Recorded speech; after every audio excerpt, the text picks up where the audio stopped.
Hola, bienvenidos a Pura Ciencia. Basta con buscar unos minutos y uno se encuentra con muchos chilenos y chilenas que están trabajando en la frontera de la investigación científica en el mundo. Carlos Carmona Fonten es uno de esos estudiosos y nada menos que en el campo de una de las enfermedades más temidas y complejas, el cáncer. Fue el mejor alumno de biología de la Universidad Católica de Chile. Hizo su doctorado en el University College de Londres y de ahí a Nueva York, donde trabaja en el Centro de Genómica y Sistemas Biológicos del Departamento de Biología de la New York University, más conocida como NYU. Muchas gracias, Carlos, por tu tiempo y estar hoy en Pura Ciencia. Tú llevas, Carlos, muchos años investigando en cáncer. ¿Qué hace que una célula se transforme en un tumor y no se mantenga sana? Esa es la pregunta del millón, digamos. Quizás lo primero es tratar de entender un poco qué es un tumor, y no sé si toda la audiencia está Vamos con familiarizada ello. con eso, pero básicamente un tumor es una célula de tu propio cuerpo, o sea, distinto que una bacteria o un virus que es un agente externo que te ataca. Estas son células de tu propio cuerpo que deciden, por alguna razón u otra, mandarse a cambiar básicamente, y se empiezan a dividir cuando no debiesen y a moverse cuando no debiesen y a transformarse o diferenciarse en distintos tipos de células. Entonces, ¿qué es lo que permite eso? Son mutaciones o cambios en el ADN que permiten que la célula en el fondo se revele de la situación y la armonía en la que está el cuerpo. Parte un poco de lo que nosotros estamos estudiando es, o sea, está esa parte de la mutación, y eso está muy bien determinado. Parte de lo que nosotros nos estudiamos y que nos eh, fijamos más, es que una vez que ocurren esas mutaciones, ¿qué situaciones del ambiente en que esa célula vive? Por ejemplo, el sistema inmune o la cantidad de nutrientes con que esa célula está expuesta, permite que una célula que ya sea mutada, que esté mutante, triunfe y empiece a crecer versus la repriman. O qué tipo de circunstancias y ambiente favorecen esas mutaciones. A lo mejor hay ambientes en que las células mutan menos o las mutaciones son menos favorecidas. Entonces, es un poco, quizás como para tratar de entender. Y el funcionamiento, Carlos, del sistema inmune, esa especie como de ejército policial que tiene nuestro cuerpo y que es un tema que la ciencia no ha parado de estudiar, sobre todo ahora en pandemia, me gustaría entender cómo sabe el sistema inmune cuando se trata de un ser extraño que queremos cuidar, por ejemplo, un embrión durante el embarazo, y cuando es un ser que queremos destruir, como un virus. Claro. Bueno, es una gran pregunta y un tema gigante, pero básicamente el sistema inmune evoluciona, digamos, para no reconocer todo lo que sea endógeno. O sea, el sistema inmune tiene solo receptores o antenitas que reconocen cosas que no están dentro de tu cuerpo. Entonces está, por decirlo así, diseñado, no diseñado, pero en el fondo se desarrolla para detectar cosas foráneas como bacterias y virus, como mencionas tú. Ahora, por ejemplo, durante el desarrollo embrionario, muchas veces el feto no es compatible inmunológicamente con la madre. Por ejemplo, no podrían ser donantes de órganos entre sí. Y ahí el sistema inmune tiene que hacer un balance de pese a que no lo reconoce como algo extraño o algo externo, no atacarlo. Y ahí hay varios mecanismos en lo que está, y quizás más relevante con lo que hacemos nosotros, es que como el tumor muta, ¿ok? Ya, Cuando hay una mutación, las proteínas cambian, o ya. la célula en sí cambia porque está mutada. Y por lo tanto el sistema inmune debiese ahora ser capaz de reconocer las células del tumor como no de tu cuerpo, porque ya son distintas, porque Claro. mutaron. Entonces muchos tumores, de hecho, son eliminados por el sistema inmune. Ahora, la parte interesante, y eso de nuevo un poco lo que estudiamos nosotros del ambiente, es que los tumores exitosos logran convencer al sistema inmune o deprimir al sistema inmune de tal manera que no sean atacados por este ejército, como dices tú. Y en los mecanismos que usan para deprimir al sistema inmune o para evitar el reconocimiento o el ataque, son muy parecidos a los que usan embriones o otros mecanismos de lo que se llama privilegio inmunológico, o sea, regiones del cuerpo o situaciones en que se hace como una amnistía y dice, acá no, esta cosa que se extraña no se debiese atacar. Y el tumor logra en el fondo aprovecharse de esos mecanismos para que el sistema inmune no lo ataque. Ah, porque tú me comentabas también que en autopsias a gente mayor se han detectado varios tumores que nunca desarrollaron un cáncer. ¿Qué hace que un tumor sea exitoso entonces y otro no? Claro, claro, eso es un trabajo que te contaba, se publicó hace bastante tiempo y fue un poco parte del argumento que hizo que los científicos, porque hasta los 90, por decirlo así, de los años 90, ¿Ya? la gente estaba solo enfocada en qué mutaciones hacen que una célula se transforme en una célula maligna. Y funciona muy bien, porque yo puedo llegar a mi laboratorio, tomar una célula completamente normal, meterle mutaciones y se transforma en una célula maligna. Mm. Entonces, muy clara esa conexión mutación, eh, malignidad o transformación cancerígena. Pero lo que se observó es que, claro, como dices tú, en autopsias de adultos mayores que lamentablemente mueren por causas distintas, encuentran básicamente en un 100% mini tumores que no se desarrollan en cáncer. Y muchas veces esos tumores tienen las mismas mutaciones que tumores en que sí se transforman en cáncer. ¿Ya? Y eso empezó a hacer a los científicos que pensar un poco, quizás de una manera más ecológica, el tumor. Que, claro, se requieren estas mutaciones, pero hay un ambiente que es propicio para que esas mutaciones triunfen, versus hay ambientes que no son propicios y deprimen o logran mantener ese mini tumor en una cosa más contenida. Ah, y Y eso eso, hace que también algunos se diseminen y otros queden solamente ubicados en un órgano principal. claro, es un poco la misma idea. O sea, hay dos visiones, por decirlo así, y yo creo que las dos pasan. Está la visión más, quizás más tradicional, que es como un poco la idea de que los tumores están siempre mutando, Ujú. el ambiente funciona como una selección natural, es una visión bastante darwiniana, y mutan, mutan, mutan, hasta que sale una mutación que la hace que sea más maligno o que sea metastática, y eh, esa mutación permite que el tumor llegue y se ramifique.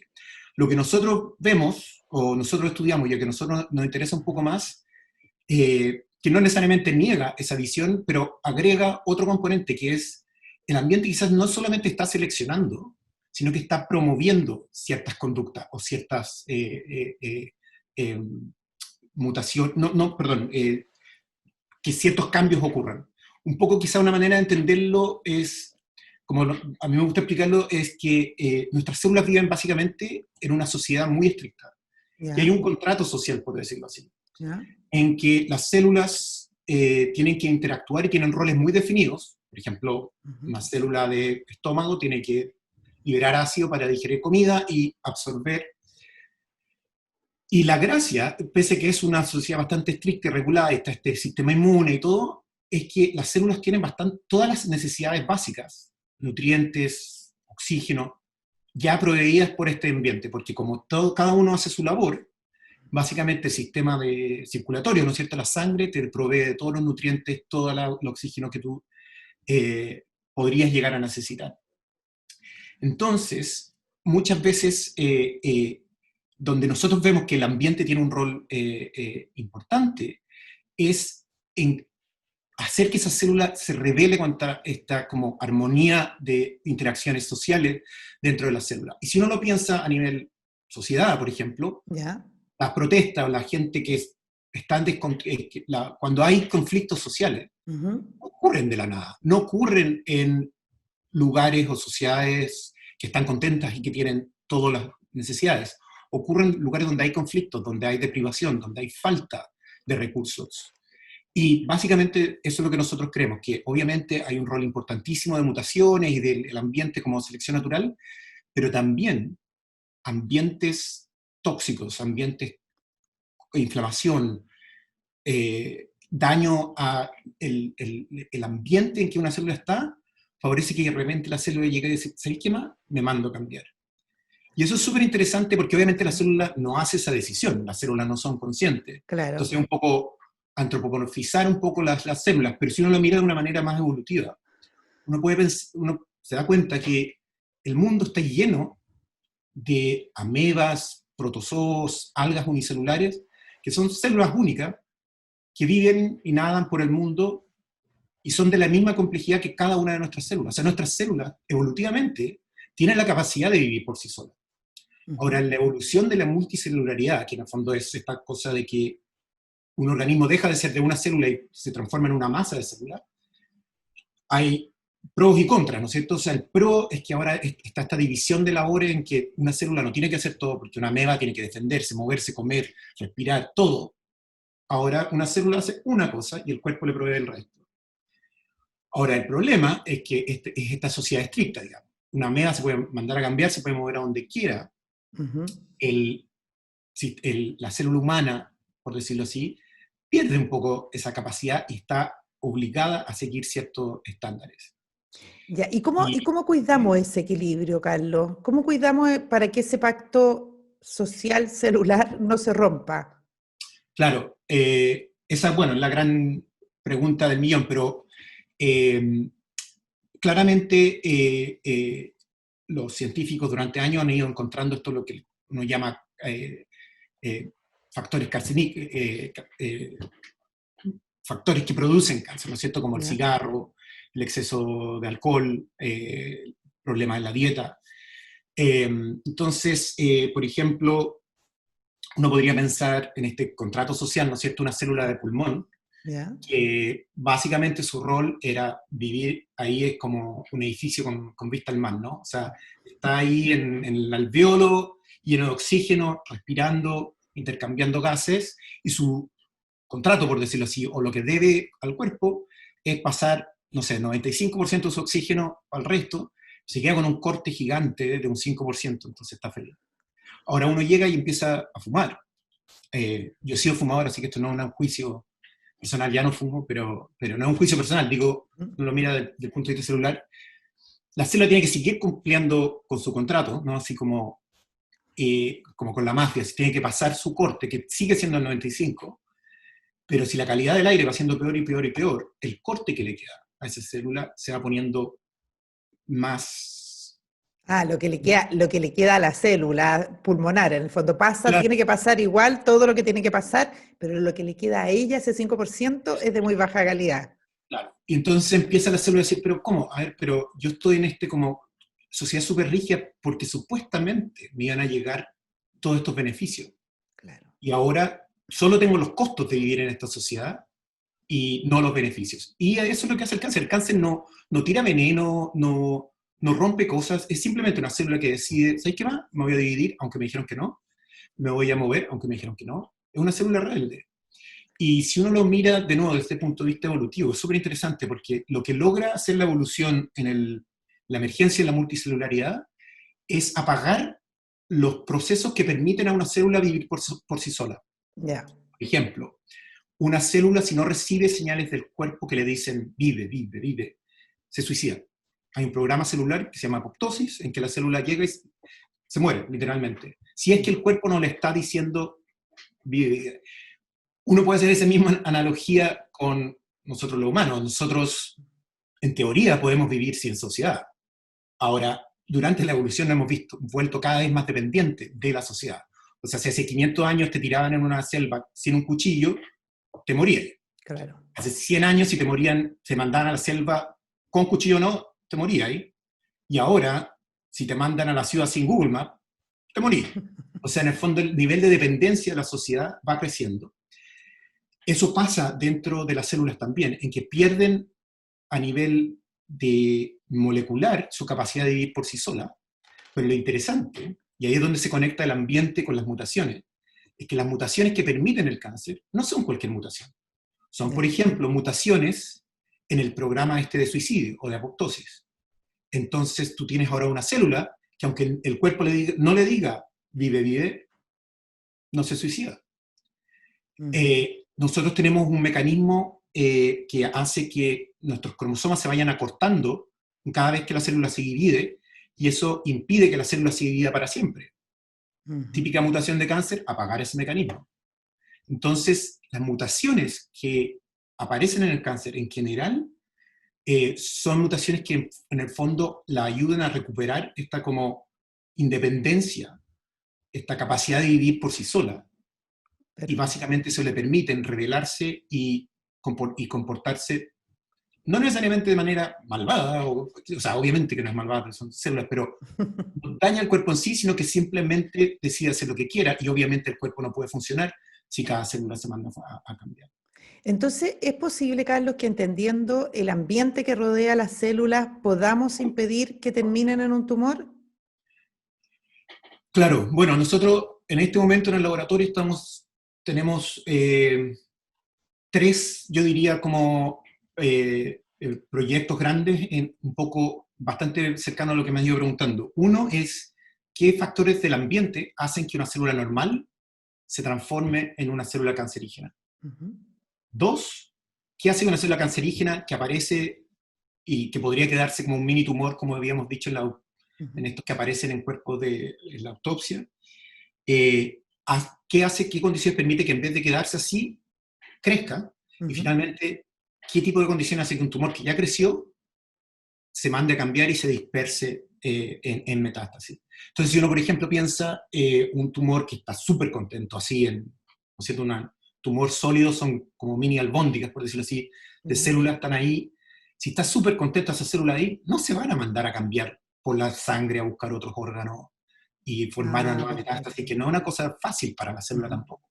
Entonces, de nuevo, nosotros creemos que el ambiente sí tiene un rol, y claramente identificando qué factores permiten cada una de esas transiciones, son factores que después uno podría ya sea diseñar remedios para mejorar esas condiciones, o simplemente hacer cambios de dieta, de ejercicio, cambios de rutina de vida que permiten o minimizan un poco esa transición. Entonces, y de hecho, cada vez más aparecen evidencias de que, de nuevo, la dieta, el ejercicio, todo eso sí tiene una importancia en la influencia en el cáncer. Ahora, todo esto es una cosa de número y de estadística. Va a ser ujú. siempre va a ser imposible eliminar quizás el cáncer, pero quizás se puede reducir el porcentaje de casos de cada una de esas transiciones, ¿no es cierto? Entonces, si reduces el número de veces que aparece una célula maligna, más encima reduces la cantidad de veces que esa célula maligna triunfa y logra dominar el tejido. Ujú. Y aún así, los que logran eso aún disminuyen la cantidad de veces que ese tejido maligno logra hacer metástasis. Vas a disminuir las muertes por cáncer o los cánceres complicados dramáticamente. Entonces, quizás muchas veces, más que la idea de erradicar el tumor, quizás hace más sentido mantenerlo chico, que no crezca. Y ahí uno puede pensar quizás, de nuevo, quizás como por la analogía humana, si uno piensa el tumor como un grupo terrorista, por decirlo así, un grupo que se rebela contra la sociedad. Que de Ya. nuevo, no existe grupo terrorista que haya emergido en una sociedad feliz. Siempre aparecen no estoy Claro, justificando, obviamente, ni el terrorismo claro, pero ni... siempre hay una demanda por algo, Hay algo que no está funcionando. claro. Y la respuesta que tradicionalmente hemos hecho al tumor, a estas células que están rebeldes porque no están en las condiciones adecuadas, es bombardearlos con quimioterapia. Y eso muchas veces, a veces es lo único que se puede hacer. No estoy diciendo que no hay que hacer quimioterapia, pero biológicamente es complicado. Y hemos visto también a nivel humano, cada vez que se ha respondido a las protestas o a los grupos rebeldes con más violencia, no arregla el problema. Claro. Con Muchas suerte veces crecen. con suerte lo pateas por 1 o 2 años y después vuelve con más fuerza. Y eso pasa también en el cáncer. En definitiva, lo que está tratando de hacer la ciencia es encontrar mejores tratamientos, más adecuados, ¿no es cierto? Más que Claro. una cura, o sea, me imagino que pasa, todos queremos una cura contra el cáncer, pero si logramos buenos tratamientos, como tú dices, muy indicados, uno puede mantener el tumor ahí tranquilo. Esa sería un poco la esperanza. Y ahí hay distintas líneas. O sea, en esta idea de nueva generación de terapia, hay al menos tres como ramas. Uno es lo que le llaman las terapias de precisión, Ujú, que en el fondo es, en vez de mirar y decir, este es un tumor grado 4 de mamas, ujú. es tomar células de esa biopsia y ver qué mutaciones existen. Y si uno sabe exactamente qué mutaciones tiene, hay veces que uno puede saber qué tipo de droga, de remedio, va a funcionar y cuál no. El otro, un poco, es esto, tratar de entender el ambiente y un poco más tratar de prevenir, y quizás es una aproximación más de prevención que de ataque o de verdadera confrontación al tumor, y es complementaria con las otras. Y dentro de ese ambiente, pero que se puede poner como un tercer tipo de terapia nueva, que ha sido muy comentada y todo, es lo que se conoce como inmunoterapia. Que ahí es un poco también la idea de jugar con el ambiente, pero no es generar un mejor ambiente para el tumor, sino que es activar de nuevo tu sistema inmune para que ataque el tumor. Entonces, volviendo a lo que habíamos conversado antes, de que el tumor logra, en el fondo, generar este espacio y confusión al sistema inmune, decir, no, no, no, acá está todo bien, no me ataquen. Hay nuevas terapias que hacen como que despertar un poco, despabilar al sistema inmune, decir, no, no, no, no, acá nosotros entramos y vamos a atacar. Y eso también es un nuevo tipo de terapia que ha dado muy buenos resultados en algunos pacientes, por lo menos, y en algunos tipos de cáncer. Te agradezco muchísimo y muchas felicitaciones también por el trabajo importantísimo que están haciendo en el laboratorio. Un abrazo grande y gracias por estar hoy en Pura Ciencia. No, gracias a ti por la invitación y por darme la oportunidad de contar un poco nuestro trabajo. Ahora que a nadie le importa el cáncer, ahora estamos todos preocupados del coronavirus. Pero ahora todo nos va a volver a importar el cáncer, sobre todo por la cantidad de diagnósticos y tratamientos que están en espera. Muchas gracias. Gracias a ti.